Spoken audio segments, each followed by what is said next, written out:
Hi, I'm Zak Kozuchowski from GolfWRX.com, and I'm with Brian Bazzel, the Director of Product Creation for TaylorMade. How you doing, Brian? Doing great, thanks. Another year, another new iron from TaylorMade. This one you're calling the SpeedBlade. Tell me what makes SpeedBlade better than rocket blades. Well, it's better in a lot of ways. The SpeedBlade iron has the new speed pocket, which has been lengthened. It's been widened in the heel and toe, and it cuts through internally.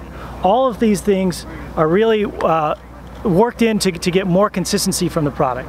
So we've been making distance irons for over 5 years now, and one of our goals is to make it as consistent or more consistent than any other iron out there. And so not only are you going to get the speed that the iron delivers, which is up against the USGA limit, but you're going to get the consistency that we really want in an iron. One of the things that tour players are scared of with these irons is hot spots. And you told me that you had found a way to eliminate some hot spots with the rocket blades. Are these better at that? Well, first of all, I'd say Justin Rose isn't very scared of any hot spots. Among many other players, given that you know, the Rocket Blades tour irons have been played and the Speed Pocket's been played by more tour players this year than any other iron. So we've had a ton of success. But are we going after more? Absolutely. And so for the new Speed Pocket, giving that more consistency across the entire face, a bigger sweet spot, we feel like we're going to pick up more and more players as we go along.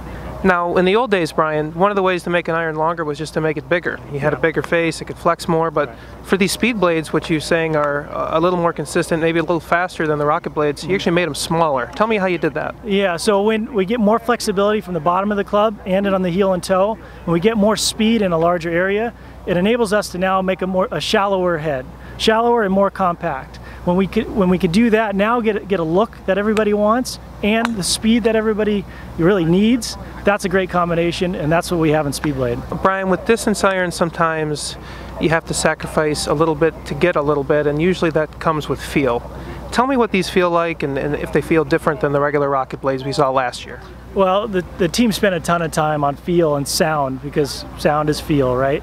And the structure that we designed in the SpeedBlade, along with the dampening mechanism in the back and the filler in the sole, the combination of all these things have made an incredibly better feeling product, incredibly better feeling than last year's rocket blades. SpeedBlade sounds and feels fantastic. Now, it's not just a tuning thing with you where you use a different polymer or you use a different insert. You told me that the slot is totally different. It's cut all the way through the sole, right?